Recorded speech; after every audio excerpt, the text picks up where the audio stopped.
நான் தான் அன்னைக்கே சொன்னேன்ல, வெயிட் பண்ணுங்க. நீங்களாம் நினைச்சிட்டு இருக்கீங்க இவங்கெல்லாம் டிடிஎஃப் டாஸ்க்கை பயங்கரமா ஆடிட்டாங்க, வச்சு சம்பவமா செஞ்சுட்டாங்க, இதுக்கு பயங்கரமா இவங்களுக்கு பாராட்டுகள் வேணா கிடைக்கும்னு சொல்லிட்டு இருந்தீங்க. நான் அப்பவே சொன்னேன், இல்ல இவனை கொடுத்த 10 டாஸ்க்கு அழிச்சிட்டானு, கண்டிப்பா வீக்கெண்ட்ல இவனுக்கு பயங்கரமான ரோஸ்ட் இருக்கணும் அப்பவே சொல்லியிருந்தேன். நான் சொன்ன மாதிரியே இன்னைக்கு வீக்கெண்ட் எபிசோட பொறுத்தவரைக்கு ஒரு சில பேருக்கு பயங்கரமான ரோஸ்ட் இருக்கும்னு சொல்லி ஒரு நியூஸ் வந்துட்டு இருக்கு. என்ன ப்ரோ சொல்றேன்னு கேட்டீங்கன்னா, உண்மையா ப்ரோ நீங்க நல்லா யோசிச்சு பாருங்களேன். வீட்டுக்குள்ள இந்த டிடிஎஃப் காண்டி பிக் பாஸ் ஒரு 10 டாஸ்க் கொடுத்தாரு, அப்படியே ஒரு 10 டாஸ்க் கொடுத்தாரு. அந்த 10 டாஸ்க்கு அந்த 10 டாஸ்க்கு அழிச்சிட்டானு, அப்படியே 10 டாஸ்க்கு அழிச்சிட்டானு. 10 டாஸ்க்ல ஒரு டாஸ்க்கு சுத்தமா அழிச்சிட்டானு. அந்த ட்ரம் டாஸ்க் எல்லாம் சுத்தமா அழிச்சு அந்த டாஸ்க்கு பிக் பாஸ் பாயிண்ட்ஸும் கொடுக்கல, அந்த டாஸ்க்கை நடத்தும் இல்ல, பாதியில கட் பண்ணி தூக்கிட்டு போயிட்டாரு. அந்த அளவுக்கு வச்சிருந்த எல்லா டாஸ்க்குமே அழிச்சிட்டானு. ஓகே, அதுக்கு முக்கியமான காரணம் என்ன தெரியுமா? வீட்டுக்குள்ள டீம் சேர்ந்தது தான். அப்படியே பார்த்துட்டு இருக்க உங்ககிட்ட எல்லாம் ஒரு சின்ன ரெக்வெஸ்ட் ப்ரோ, மறக்காம இந்த வீடியோ லைக் பண்ணி சேனலை சப்ஸ்கிரைப் பண்ணினா எனக்கு கொஞ்சம் பெருமையா இருக்கும், கொஞ்சம் சப்போர்ட் பண்ணி விட்டீங்கன்னா நான் கொஞ்சம் ஹாப்பியா இருப்பேன். பார்த்து தட்டி விடுங்க. எப்படி வீட்டுக்குள்ள நீங்க டீம் சேர்ந்தது தான். இந்த டாஸ்க் எல்லாம் பொறுத்த வரைக்கும் எல்லாமே இண்டிவிஜுவலா தான் ப்ளே பண்ணி ஆகணும். ஓகேவா, கண்டிப்பா நீங்க இண்டிவிஜுவலா தான் ப்ளே பண்ணணும். ஏன்னா டிக்கெட் ஃபைனலை பொறுத்த வரைக்கும் ஒருத்தர் தான் கிடைக்கும். அந்த டிடிஎஃப்க்கு நீங்க உங்களுக்கான தனித்திறமையை மட்டும் தான் காட்டணும். நான் இவ்வளவு டஃப் கொடுப்பேன்டா, என்ன டாஸ்க் கொடுத்தாலும் அதில் நான் இறங்கி ப்ளே பண்ணணும்னு சொல்லி உங்களுக்கான தனி கேமை மட்டும் தான் காட்டணும். அதில் நான் இன்னும் கொஞ்சம் இன்னொரு படி வித்தியாசமா யோசிச்சு வீட்டுக்குள்ள நான் டீம் எல்லாம் சேர்த்துக்கிட்டு டீமா சேர்ந்து அட்டாக் பண்ண ஆரம்பிச்சீங்கன்னா அது திருப்பி பழைய மாதிரி வீக்லி டாஸ்க் ஆறிடும். ஓகேவா, எனக்கு தெரிஞ்சு இந்த வாரம் ஃபுல்லா நமக்கு டிக்கெட் ஃபைனல் மாதிரி தெரியல, ஏதோ வீக்லி டாஸ்க்கை பிச்சு உள்ள தூக்கி போட்டு என்னத்தையோ போட்டு கிண்டின மாதிரி தான் எனக்கு ஃபீல் ஆச்சு. நிறைய டாஸ்க் வந்த மாதிரி இருந்துச்சு. 10 டாஸ்க் வந்துச்சு.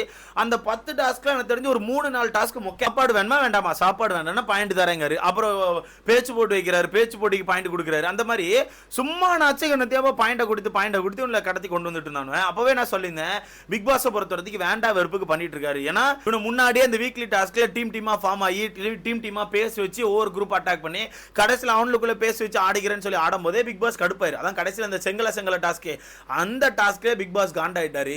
அந்த டாஸ்க்கு அப்புறமா கடைசியா வந்து அந்த கேப்டன்சி டாஸ்க் இருக்க, அந்த கேப்டன்சி டாஸ்க்ல முத்துக்குமரன் எப்போ பவித்ரா விட்டு கொடுக்க ட்ரை பண்ணணும், அப்போ பிக் பாஸ் முடிவு பண்ணாரு இந்த வீட்டுக்குள்ள யாருக்கிட்டயுமே பெருசா பேசக்கூடாது, இவனை எல்லாருமே பிக் பாஸா மதிக்க மாட்டேங்கான. ஒரு டாஸ்க் கொடுத்தா அந்த டாஸ்க்ல எக்ஸ்ட்ரா ரூல்ஸ் போட்டு அவங்களுக்கு ஏத்த மாதிரி தான் அந்த கேம் ஆடுறான். ஓகேவா, நான் அப்பவே சொல்லியிருந்தேன், இதுக்கப்புறம் இந்த வீட்டுக்குள்ள நடக்க போற எல்லா விஷயங்களுமே வேண்டா வெறுப்புக்கு மட்டுமே நடக்கும். பிக் பாஸ் வந்து விரும்பி எந்த ஒரு விஷயத்தை பண்ண மாட்டாங்க, ஷோ வேகமா முடிக்கிறதுக்காண்டி சும்மா டக்குன்னு பண்ணுவாங்க. அதே மாதிரி தான் நடந்துகிட்டு இருக்கு. ஓகேவா, அந்த வகையில இந்த டிடிஎஃப் பொறுத்த வரைக்கும் வச்சு ஆகணும். ஓகேவா, ரூல்ஸ் படி இப்போ வச்சு ஆகணும். அதனால சின்ன டாஸ்கா என்னத்தையோ பண்ணுங்கடான்னு சொல்லி வைக்கிறாங்க.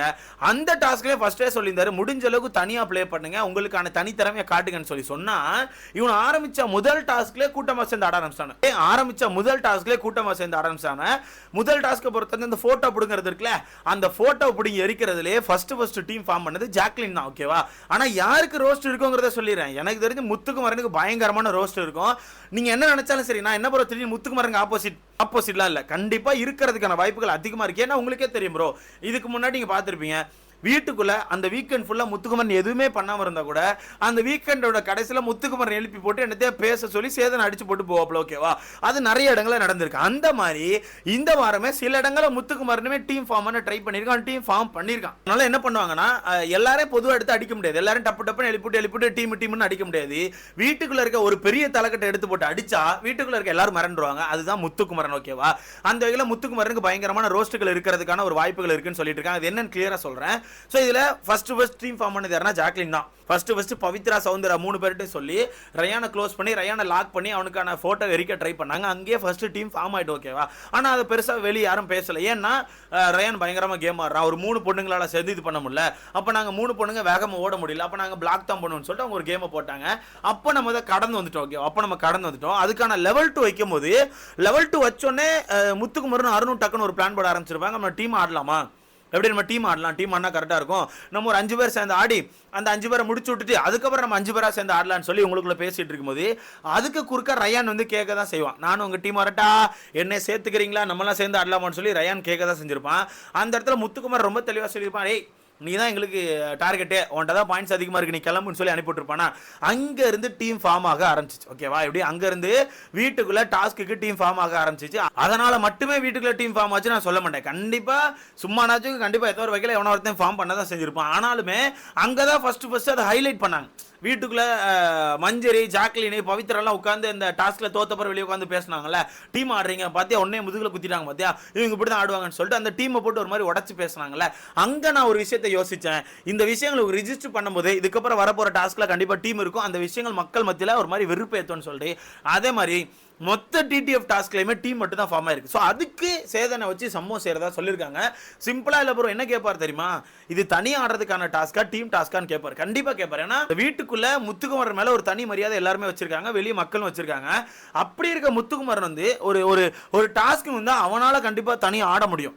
என்ன பொறுத்த வரைக்கும் அவன் தனியாவே ரொம்ப ஈஸியா எல்லாரையும் அட்டாக் பண்ணி ஆடிடுவான். ஆனா அவன் ஏன் டீம் ஃபார்ம் பண்றான்னு தெரியல. அவன் எதுக்கு அந்த டீம் எடுக்கிறான், வாங்க டீம் ஆடலாம், இந்த டாஸ்க்கை நம்ம இப்படி தான் ஆடணும், இப்படி ஆடினா தான் கரெக்டாக இருக்கும்னு சொல்லிட்டு அவனும் ஒரு பேட்டர்னை ஃபிக்ஸ் பண்ணி அந்த அந்த மொத்த டாஸ்க்கை மாற்ற ட்ரை பண்ணுறான் தெரியுமா. அதுதான் இங்கே இருக்க நிறைய பேருக்கு அது பிடிக்காம போகுது. அந்த விஷயங்களை எடுத்து சேதனை பேசுறதா ஒரு நியூஸ் வந்துட்டு இருக்குது.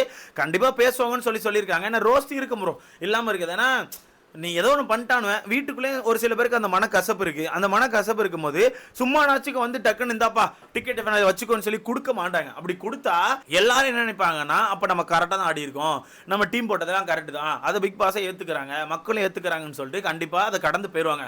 அப்படி கடந்து போக விடாம கண்டிப்பாக ரோஸ்ட் வச்சா மட்டும்தான் வீட்டுக்குள்ள இருக்க ஒரு சில பேருக்காச்சும் புரியும். ஏன்னா நிறைய பேருக்கு அது புரியாதுன்னு வச்சுக்கோங்களேன்.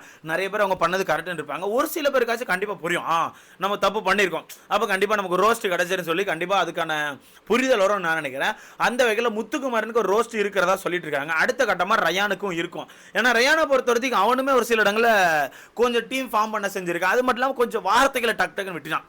அதான் நம்ம அன்சிதாவை எப்படி திட்டினாங்க, அன்சிதாவை சேதனை சொன்னாங்க தெரியுமா, டாஸ்க் ரொம்ப ஒருத்தனை ட்ரிகர் பண்ணி ஆடாதீங்க, டக்கு டக்குன்னு அவ இப்படி நடிக்கிறா, இப்படி பண்றா, அப்படி பண்றா, நீங்க வார்த்தை விடுறீங்க தெரியுமா, அது ரொம்ப தப்பு, அந்த மாதிரி பண்ணாதீங்கன்னு சொல்லியிருப்பாங்கல்ல. சேம் அதே விஷயத்தை தான் ரயான் பண்ணிட்டு இருந்தான். ஓகேவா, சேம் அதே விஷயத்தை தான் கேம் ஆடிட்டு இருக்கும் போது 4 பேர் வரீங்களா, வா வா வா, 5 பேர் வரீங்களா, வா வா வா, 2 பேர் வரையா, வா வான்னு சொல்லிட்டு ஒரு மாதிரி ட்ரிகர் பண்றது, சிரிக்கிறது, வாங்குறது சொல்லிட்டு பல விஷயங்களை பண்ணியிருக்கான். அந்த விஷயங்களுக்கும் எனக்கு தெரிஞ்சு ரோஸ்ட் இருக்கிறதுக்கான வாய்ப்புகள் இருக்கு. நீங்க சொல்லலாம், என்ன ப்ரோ மாத்தி மாத்தி நேற்று ஒருத்திக்கு முத்துக்கு சப்போர்ட் பண்ண, முத்தான ஒருத்திக்கு ரயானுக்கு சப்போர்ட் பண்ண, இன்னைக்கு என்ன ப்ரோ ஹர்ட்டா கொடுத்துட்டு இருக்கேன்னா, ஹர்ட் கொடுக்கல, நடக்க போற விஷயங்களை சொல்றேன். ஓகேவா, இப்படி நடக்கிறதுக்கான வாய்ப்பு இருக்கு. இதெல்லாம் எடுத்து பேசுவாங்க கண்டிப்பா. இந்த விஷயங்கள் தான் வேணும். இந்த வீட்டுக்குள்ள நம்மளே நிறைய இடங்கள்ல பேசியிருக்கோம் ப்ரோ, டாஸ்க் வந்தா தனியா தான் ஆடணும், டீம் போட்டு ஆடாதீங்கன்னு சொல்லி நம்மளே பேசியிருக்கோம். இல்ல இந்த டாஸ்க்கை பொறுத்த வரைக்கும் முத்து டீம் போட்டது கரெக்ட்னு சொன்னா, அப்ப இதுக்கு முன்னாடி மத்தவன் டீம் போட்டோம் நம்ம திட்டணும்ல, அப்ப அது அப்ப நம்ம ஃபேவரிசம் பண்ண மாதிரி ஆயிரும். சோ ஒருத்தன் தப்பு பண்ணானா தப்புன்னு சொல்லலாம், அது எனக்கு தெரிஞ்சு பிரச்சனை இல்லை.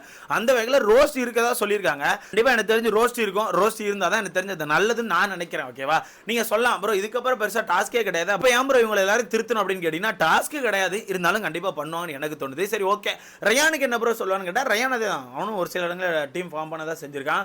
டீம் ஃபார்ம் பண்ணி முத்துக்குமரன் ஆப்போசிட்ல ஆட தான் செஞ்சிருக்கான். ஏன்னா அவனும் ஒரு ஸ்கெட்ச் போட்டான்ல ப்ரோ, அந்த போட்டோ டாஸ்க்ல முதல் ரவுண்ட்லயே அவன் கண்டுபிடிச்சான் முத்துக்குமரன் தான் ஃபாஸ்டா இருக்கான்னு சொல்லிட்டு. முத்துக்குமரன் ஃபர்ஸ்ட் அவுட் பண்ணா, 2வது விஷால் அவுட் பண்ணா, 3வது அருண் அவுட் பண்ணா, 4வது அவன் பாருங்க ராணா அவுட் பண்ணா, 5வது பார்த்தீங்கன்னா நம்ம தீபகன் அவுட் பண்ணான்னு சொல்லிட்டு அவனுக்கு ஏற்ற ஆட்களை அவன் தொடர்ந்து அவுட் பண்ணி அவன் ஒரு கேம் ஆட தான் செஞ்சான். அவனுக்கு ஏற்ற ஆட்கள் உள்ள வச்சுக்கிட்டு சவுந்தர உள்ள வச்சுக்கிட்டான், ஜாக்லின் உள்ள வச்சுக்கிட்டான், அந்த மாதிரி அவனுக்கு ஏற்ற ஆட்கள் உள்ள வச்சு ஒரு கேம் ஆட தான் செஞ்சான். ஸோ அந்த விஷயங்கள்லாம் எடுத்து போட்டு மொத்தமா டிக்கெட் ஃபினாலேனா நீங்க தனி ஆடுற கேம். ஓகேவா, நீங்க தனி ஆடுற கேம் நீங்க ஒரு மாதிரி குலைச்சு ஒரு மாதிரி களியாக்கி நீங்க ஏதோ வித்தியாசமாக்கிட்டீங்க, பார்க்க நல்லாவே இல்லைன்னு சொல்லிட்டு கண்டிப்பா சேதனை வந்து வான் பண்றதுக்கான வாய்ப்புகள் அதிகமாக கண்டிப்பா இருக்கும் ப்ரோ. சும்மா தூக்கி கொடுக்கறதுக்கான வாய்ப்புகளே கிடையாது. ஸோ கண்டிப்பா இருக்கும். ஸோ இதை பத்தி உங்களுக்கான கருத்துன்னு சொல்லி மறக்காம கமெண்ட்ல போடுங்க. அண்ட் எனக்கு தெரிஞ்சு அதிகபட்சமா எந்த விஷயத்தை பத்தி பேசுவாங்கன்னா இந்த கேன் டாஸ்க்கை பத்தி தான் பேசுவாங்க நான் நினைக்கிறேன்.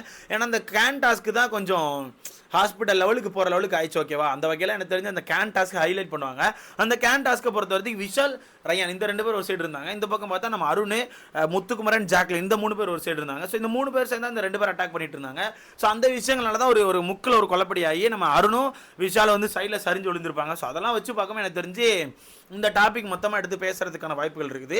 ஸோ வெயிட் பண்ணி பார்க்கலாம். அது மட்டும் இல்லாமல் ஏதோ குறும்படங்கள்லாம் இருக்குன்னு சொல்லிட்டு இருக்காங்க. முதல் எனக்கு இந்த டிக்கெட் ஃபினாலே கிடைக்கான்னு தெரியல, அதை நான் அடுத்த வீட்டில் ரொம்ப கிளியராக மென்ஷன் பண்ணுறேன். ஸோ இதை பற்றி உங்களுக்கான கருத்துன்னு சொல்லி மறக்காம கமெண்ட்ல போடுங்க.